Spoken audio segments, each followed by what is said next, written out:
하나님 아버지 감사합니다. 주님의 은혜 가운데 오늘 하루도 또 한 주간도 복되게 살게 하신 것 감사합니다.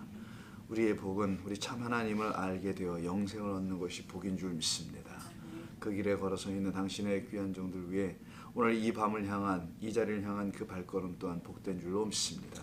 함께하지 못한 우리 성도들에게도 동일한 은혜 가운데 있기를 소원하오며 예수님의 이름으로 기도합니다. 아멘. 자, 마태복음 10장이죠. 계속해서 마태복음 10장을 보시고요. 지난 시간에 두 번에 걸쳐서 10장에 대한 이야기를 했고요. 오늘은 세 번째 10장 부분에서 이제 세 번째 시간을 맞이하는데 지난 시간에 다 끝내지 못했었죠. 그래서 오늘 그 부분서부터 같이 좀 나누려고 하는데 그게 이제 대략 10장 8절, 사실은 9절서부터인데 8절부터 좀 보는 걸로 하겠습니다. 병든 자를 고치며 죽은 자를 살리며 나병한 자를 깨끗하게 하며 귀신을 쫓아내되 너희가 거저받았으니 거저 주라. 너희 전대에 금이나 은이나 동을 가지지 말고 여행을 위하여 배낭이나 두벌 옷이나 신이나 지팡이를 가지지 말라. 이는 일꾼이 자기의 먹을 것을 받는 것이 마땅함이니라 라는 말씀이죠. 자, 지난 시간에 이 부분에서 우리가 좀 멈추게 됐었습니다. 그래서 오늘은 그 부분 이후부터 있는 내용을 가지고 같이 말씀을 나누는데요. 지난 시간에 말씀을 간략하게 한번 다시 한번 좀 살펴볼까요? 우리 5절에 보시게 되면 이방인의 길로도 가지 말라 하죠. 12사도를 내보내는 데 있어서 사도의 그 목적이 있습니다. 그 목적을 가지고 설명하는 과정에서 다른 데로 가지 말고 오직 오히려 6절 이스라엘의 집에 어린 양에게로 가라는 이스라엘 집에 대한 이야기 지난번에 말씀을 나눴습니다. 그것은 저 성전을 의미하는 거고 1차적으로는요. 그렇다고 해서 그게 또 이스라엘의 성전을 또 이야기하는 것이 아니라 결국 이 교회를 얘기하는 겁니다. 하나님을 믿는다고 하는 사람들이 모여 있는 그 곳, 거기에 가라는 거예요. 그래서 예수님께서 다른 데 가서 안 하십니다. 그곳 성전에서 그래서 가르치셨던 겁니다. 거기에 잃어버린 양들이 있다라는 거죠. 자, 잃어버린 양들, 그들이 바로 잃어버린 것이 아니라 아폴룸이니까 멸망당한 양들이라는 겁니다. 멸망이 뭐죠? 죽은 겁니다. 죽었다라는 게 멸망이라는 거예요. 즉 이스라엘의 성전에 죽은 내 백성들이 가득하다라는 겁니다. 하나님을 믿는다고 막 왁자지껄 하고는 있는데 전부 다 죽어 있다라는 거예요. 하나님 보실 때는. 그럼 하나님 보시는 생명과 하나님 보시는 사망의 기준이 우리 인간이 갖고 있는 호흡을 갖고 있을 때 보는 기준하고 다르다는 걸 말하는 것 아니겠어요? 우리 이렇게 말을 하고 살아있으면 살아있다라고 하고 관에가 누워있거나 땅속에 들어와 있으면 죽어있다고 하죠. 하나님 보시는 건 그런 걸 살고 죽음이라고 얘기하지 아니하시고 살아있지만 내 생명을 갖고 있지 못한 자는 죽어있는 자이고 라고 말씀하시는 거예요. 그래서 그러나 죽어도 살겠구라는 말씀도 하시죠. 요한복음은 그게 죽어도 살겠구라는 건 내 생명 갖고 있으니까 그건 또 죽은 것이 아니다라는 것을 말하는 겁니다. 그래서 우리 성도는 무릇 살아서 믿는 자는 영원히 죽지 않게 된다는 말씀을 이렇게 듣고 이해하게 되는 것이죠. 그래서 멸망당하고 있는 죽어 있는 내 백성 그들을 가서는 어떻게 하라는 거예요? 더 죽게 하라? 이건 아닐 거 아니에요. 그래서 살려내라는 그런 말씀이 있는 것이죠. 그래서 이걸 변화라고 했었죠. 교회에서 기독교에서 말하는 변화는 세상을 변화시키는 것도 변화도 아니고 그런 변화도 아니고 세상은 뭐 혁명적으로 좋은 세상, 살기 좋은 세상, 정의가 구현되는 세상을 만들어가는 것을 이야기하고 선포하는 것도 아닙니다. 교회는 그런 짓 하는 것이 아니에요. 제가 지시라고 했습니다. 아예. 왜냐하면 그건 하나님이 원하시는 게 아니기 때문이에요. 그런 걸 위해서 예수님이 오시지 않았기 때문이죠. 너희는 나와 같이 서로 사랑하라. 내가 너희에게 사랑한 것처럼. 그럼 그대로 하라는 얘기인데 그럼 예수님의 사랑은 죄인들을 사랑하는 거잖아요.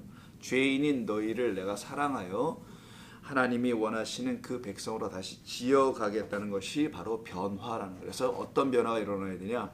인격의 변화나 삶의 무슨 질적, 양적 무슨 변화들이 아니라 우리의 존재 자체가 다 변한다는 걸 말하죠. 그래서 죽었다가 살아나는 변화. 그 말은 내가 죽어 있음을 알아야 한다는 그 시작부터 거기 그 점에서부터 출발해야만이 살아나는 것이지. 난 예수 믿고 구원받고 영생하고 천국 가려고 교회 나와요 라는 사람들은 계속 죽어 있는 것을 말하는 겁니다. 결단코 그거 안 됩니다. 그건 여러분이 취할 수 있는 것이 아니라 그것을 취하고 이루신 분을 알아가는 것뿐인 거예요. 그것을 위에서 교회 나오는 게 아니고 그것은 그냥 선물, 하나님 주시는 복이라는 겁니다. 내가 누구인지를 알면 내가 너희들에게 이 복 주려고 한다는 사실도 알게 될 거라는 거예요. 근데 그 하나님을 알려고 하지 않고 다른 어떤 것을 행함으로써 뭘 이루어감으로써 알려고 한다는 것이 바로 죽어있는 이스라엘의 집이라는 겁니다. 바로 그곳에 사도들을 보내는 거예요.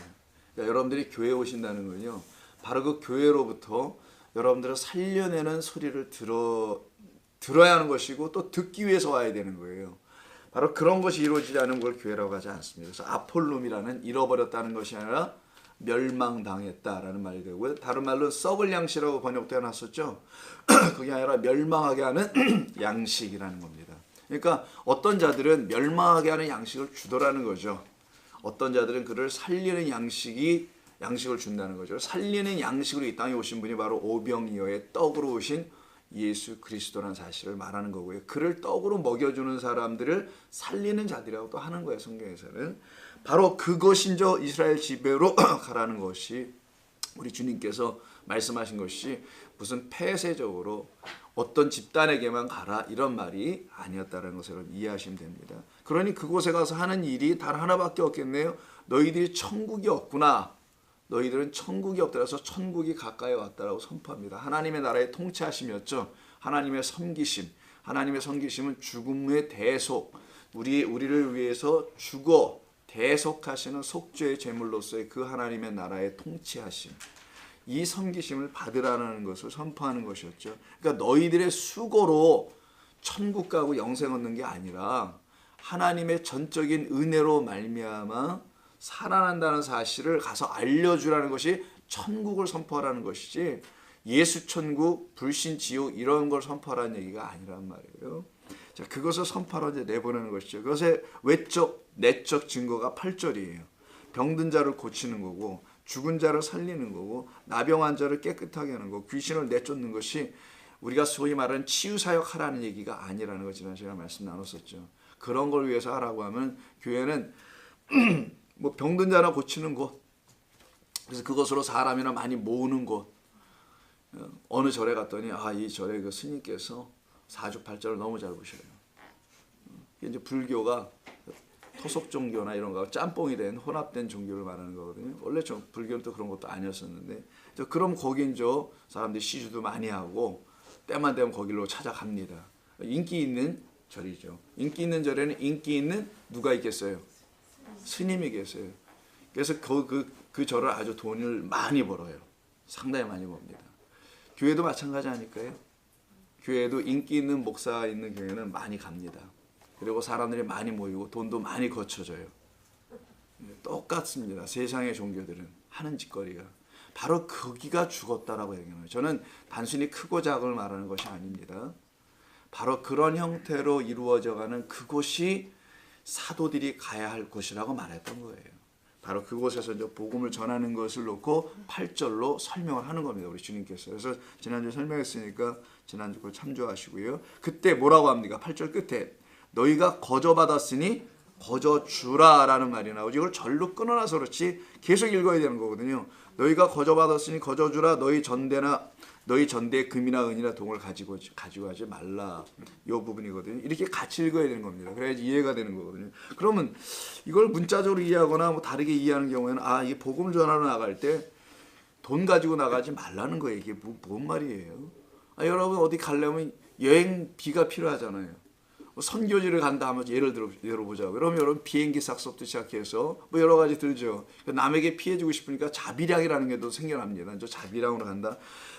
결국은 비용이 드는 건데 여기 왜 금운동이라는 이걸 가져가지 말라고 그러셨을까? 그러면은 이건 돈을 말하는 게 아닐 것이라는 걸 금방 우리가 알아야 한다는 것인데 그것조차도 생각하지 않고 그냥 이게 금운동 무슨 금전적인 것을 가지고 가지 말라. 또 이것을 확증해 주는 말이 그렇게 이해할 때는요. 이걸 돈으로 이해할 때는 또 확증해 주는 말이 이런 말이 뒤에 10절에 붙어 있어서 더 곤란해진 것이죠. 그러니까 확증을 받습니다. 그렇게 읽는 분들은 뭐라고 10절 끝에 되어 있냐면은 일꾼은 복음의 일꾼이겠죠. 이게 사도라고 볼 수 있고요. 자기의 먹을 것을 받는 것이 마땅하기 때문이야. 그러니까 나가면 다 줄 거야. 챙겨주는 사람들도 있을 거고 섬겨주는 사람들도 있을 거고, 그래서 얼마든지 하나님께서 예비해 주셔서 다 충당이 될 거야, 뭐 이런 의미일까요? 그러니까 너희는 아주 청렴하게 그런 것을 욕심내지 말고, 그런 걸 또 가지려고 하지 말고, 염려도 하지 말고, 그런 돈 문제 같은 거 그냥 와서 하면 되는 거야 라고 딱 맞아 떨어지게 이해할 수 있도록 8절의 끝부분과 9절의 10절의 끝부분이 이렇게 기록되어 있지 않습니까? 그렇게 읽고자 하면 다 그렇게 읽히게 돼 있어요. 왜냐하면 하나님은 겉으로 먼저 주십니다. 이렇게. 그러니까 우리 세상의 삶으로 그냥 이해하도록 주시는 거예요. 근데 이게 그렇게 이해하면 안 되는 하나님 나라의 말씀으로 들어야 되니 이 땅의 것으로 이해할 수가 없다는 겁니다. 설명 도구는 우리 인간이 이해할 수 있도록 이 땅의 방식으로 설명을 해주나 그 안에는 하나님 나라의 비밀과 메시지가 담겨있기 때문에 하나님 나라의 말씀의 방식으로 들어야 된다는 거예요. 그럼 이건 그런 말이 아닐 거라는 것이죠. 또 번역상에서도 약간 의도적 번역을 좀 한 것이, 일꾼이 자기의 먹을 것을 받는 것이라고 또 해놨잖아요. 받는다 이런 말 없거든요 여기에는. 그러니까 이걸 의도적으로 붙인 겁니다, 성경을 번역하시는 분들께서. 왜냐하면 그렇게 해야지 8절부터 뭔가 마저 떨어가자고 할 거 아니에요. 이걸 금전적으로 이해하려니까. 그러니까 받는 것이라고 의도적으로 집어넣을 수밖에 없지 않았나. 읽는 우리로서는 이 번역이 죄라는 말이 있어요. 그래서요, 이 번역이 죄다라는 말이 있습니다. 차라리 번역하지 말걸. 통역이 죄다라는 말도 있어요. 차라리 통역하지 말걸. 본래 그 미국 사람, 미국 분이 얘기하신 걸 그대로 전달을 못하다 보니까 오히려 통역으로 인해서 그분이 전달하려고 하는 것이 제한되거나 오해되거나 이럴 경우들이 많이 있지 않습니까? 여러분들도 그런 경험이 있으라 보고요. 자, 그래서 여기 본문에서 이제 8절부터 이제 우리가 오늘 좀 살펴보려고 하는 것은, 너희가 거저 받았으니 거저 주라라는 것은 바로 은혜의 복음에 대한 이야기를 하는 거예요.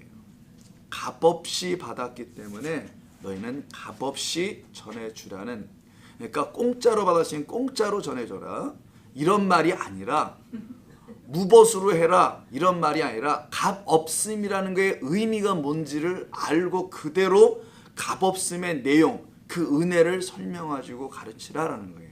그게 거저 받았으니 거저 주라는 겁니다. 아니 너희도 그냥 공짜로 하나님께 받았는데 돈 받고 무슨 다 무벗으로 일해, 그 정도는 할 줄 알아야지, 하나님께서 다 채워주실 거야, 금운동 챙겨가지 말고, 이런 얘기가 아니라는 거예요. 이거는 거기는 은혜를 전하라는 얘기입니다. 은혜의 복음으로 예수 그리스도를 통하여 구원과 영생을 선물로 받았으니 너희도 그러면 너희가 구원과 영생을 받게 되었다는 것을 깨닫게 하는 기독교의 복음의 가장 기본적이고 또 가장 궁극적인 원리인 은혜를 가르치라라는 거예요. 그러니까 사도들이 해야 될 것은 은혜를 가르치는 일입니다. 하나님의 은혜를 가르치려면 하나님의 은혜를 알아야죠. 체험을 해봐야죠. 그게 뭔지가 체득이 돼야 되겠죠.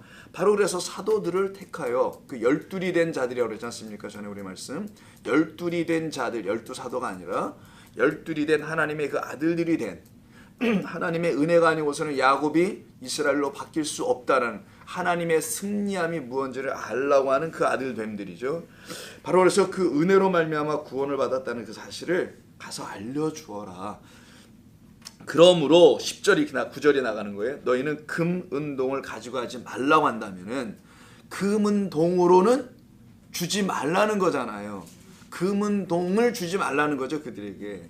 금은동 갖고 나가면 금은동을 또 줄 거 아닙니까? 우리가 또 이렇게 마음 약해서, 알잖아요 여러분, 그냥 뒤돌아볼 수가 없어서 어떻게 합니까? 그렇게 주잖아요. 가서 금은동 있으면은. 그러니까 그런 거 주지 말라는 거거든요. 그러니까 어려운 사람에게 뭐 주지 말라는 그런 게 아니라 제가 설명이고, 뭔가 갖고 나가면 그게 금과 은과 동이면은 불쌍히 여기서 뭘 줄 거라는 거예요. 금, 은, 동으로 분명히. 그런 거 가져가지 말라는 거예요. 오직 내 안에 있는 그 은혜를 주라는 겁니다. 은혜, 하나님의 것을 주라는 거예요. 금은동을 주는 것이 아니라, 그것은 우리 복음을 전하러 갔는데 어느 가난한 나라 갔어. 거기 가서 물질적 도움 주지 말라는 그런 말이 아니고, 제가 지금 설명을 하는 거잖아요. 만약 금은동 갖고 나가면 금은동 주나, 금은동 없으면은 금은동 없어도 된 너 안에 있는 진짜 것 주어라 라는 그런 말씀인 거예요. 그것을 주는 자, 이게 바로 거저 받았으니 거저 준다는 의미고, 금은동 갖고 가지 말라고 하면 뭘 가져가라는 거라는 걸 설명을 들어야 될 거 아니에요. 아니 뭘 가져가요 그럼? 노잣돈이 있어야 될 텐데 심지어는 뭐 저승 가는데도 노잣돈이 필요하다는데 아니 주 세상에 복음을 전하는데 뭘 가져가야 되냐고 이렇게 물어봐야 되지 않겠냐고요. 그건 바로 이미 앞에 8절에서 거저라는 것에 담아 놓았죠. 이게 거저가 아니라 지난 시간에 값없이라고 설명하지 않습니까? 이 단어가 공짜가 아니라 값없이 측량할 수 없는 그런 하나님의 은혜를 설명할 때 항상 쓰는 말이 이게 값없이라고 그랬었죠. 바로 그거를 가지고 알아. 그러니까 이 말은 돈을 가지고 나가지 말라라는 그런 말이 아니라 하나님의 은혜만을 가지고 나가야 되는데 근데 굳이 왜 그럼 금운동을 가지고 가지 말라고 했던 것인가? 이것이 이제 우리가 이제 오늘 이 시간을 통해서 알아야 할 내용들입니다. 자, 먼저 지난 시간에 금을 좀 했었는데 다시 하겠습니다. 어차피 다 기억이 또 안 나고 그래서 또 금서부터 가야죠. 그래서 금을 크루소스라고 하죠. 크루소스라고 해요. 여기 쓰는데 이 크루소스는 크레아오마이 크레아오마이에서 나와요. 크레아오마이라는 뜻은 사용하다예요. 그러니까 금이라는 것은 옛날에 사용 가치가 높았겠죠. 녹슬지 않고 거기다 또 반짝거리고 빛도 나요. 그래서 우리가 뭘 좋은 걸 얘기할 때는 황금빛. 그래서 추수의 계절에 황금빛 찬란하다. 뭐 이렇게도 표현하죠. 그래서 좋은 것을 표현할 때는 황금. 그래서 여러분이 갖고 계신 이런 팔찌나 목걸이 이런 것 중에는 물론 그 보세품도 있으리라 생각합니다. 한 10만 원짜리에서 해결 보신 분들도 있겠지만 그런 거 오래 참으면 아시죠 다. 피부에 뭐 문제가 트러블이라고 그러네. 트러블도 좀 생기고 심각하게는 그게 이제 납으로 돼 있으면 암까지도 유발하게 되는 이제 그런 거 안 차고 여러분이 금을 굳이 선호했던 이유는 끝트러블 없애려고. 금 이게 이제 그러니까 가치가 있는 거겠네요. 그래서 옛날에는 금이 그냥 단순한 금이 아니라 화폐로 쓰일 수밖에 없었던 그래서 동전이라는 의미가 이 코인이라는 의미가 담겨 있어요. 근데 이건 단순히 이제 돈으로만 사용하는 기본적으로 썼을 거고 이게 지금 배경이 뭡니까? 성경이죠. 좀 이상한가? 배경이 성경이라니까 이게 뭐 세상 여기 왜 이코노믹스 이런 경제학을 가르쳐주는 책이 아니잖아요. 이건 성경이잖아요. 성경은 우리를 구원에 이르게 하는 진리의 문을 열어주는 거고 그 길에 대한 설명이니 이건 성경으로 읽어야 되잖아요. 금을 읽어도 은을 읽어도 마찬가지고 통을 읽어도 마찬가지 아니겠습니까? 근데 이걸 뭐 세상의 금돈 은으로 금은동으로 읽으면 이게 뭐 경제학 강의를 하는 거란 말이에요. 그때는 그런 게 아니고 성경으로 읽어야 된다는 모든 이쪽에 있는 언어들은. 자, 그럼 이건 성경을 한번 읽어보면은 이게 어떻게 쓰여 있는지를 우리가 찾아내 볼 수가 있습니다. 마태복음 23장을 먼저 한번 볼게요. 같은 마태복음에서 먼저 여러분 성경 23장을 보시게 되면 이것에 대한 설명이 좀 나오게 됩니다. 자, 먼저는 이게 어디서 쓰였는지 23장의 16절 23장의 16절 17절을 보시게 되면은 화 있을진저 눈먼 인도자여. 이게 바리새인들 서기관들 놓고 얘기하는 거죠. 너희가 말하되 눈먼 인도자는 소경을 인도하는 자라고 우리 예수님이 말씀하시는 건 눈먼 자입니다. 진리의 빛을 갖지 못한 자를 얘기할 때도 쓰기도 하죠. 누구든지 성전으로 맹세하면 아무 일 없거니와 성전에 금으로 맹세하면 지킬지라 너희는 이렇게 가르치는구나 라고 하는 거예요. 성전이 왜 금으로 다 이게 도배가 돼 있거든요. 번쩍번쩍 하거든요. 바로 그 금을 놓고 가치 있다고 생각하는 금으로 이들이 지금 약속을 하거나 뭐 맹세라거나 하는 겁니다. 그럼 성전의 장식이 금으로 됐다는 걸 말하는 거예요. 성전을 이들이 금으로 만들었다는 걸 말합니다. 그때 금은 성전 만드는 용도로 사용되고 있다는 것을 성경에 말하고 있는 거예요. 그게 경제학적으로 읽는 그런 관점에서 벗어나서 성경학적으로 읽는 것을 말합니다. 자, 여기서 금은 성전을 만드는 거였구나. 성전 만드는 데 들어간 것이 금이었구나 라는 걸 일단 알 수 있게 됩니다. 더군다나 더 구체적으로 회막 안에 있는 기명들을 보면은요. 여러분 뭐 등대라든가 한두 개가 아니잖아요. 심지어 언약궤까지도 전부 다 금으로 둘러 덮어놨거든요. 이런 것들이 다 금입니다. 어리석은 맹인들이여 17절에서도 어느 것이 크냐 금이냐 아니면 그 금을 거룩하게 한 성전이냐 계속 발전해 나갑니다. 금에서 성전으로 너희가 또 이르되 누구든지 제단으로 이제 제단으로 넘어가네요. 맹세하며 아무 일 없거니와 그 위에 있는 예물로 맹세하며 지킬지라 하는도다. 예물의 중요성. 맹인들이여 어느 것이 크냐 그 예물이냐 예물을 거룩하게 하는 제단이냐. 그러므로 제단으로 맹세하는 자는 제단과 그 위에 있는 모든 것으로 맹세하며 또 성전으로 맹세하는 자는 성전과 그 안에 계신 이로 맹세하는 것이다. 또 하늘로 맹세하는 자는 하늘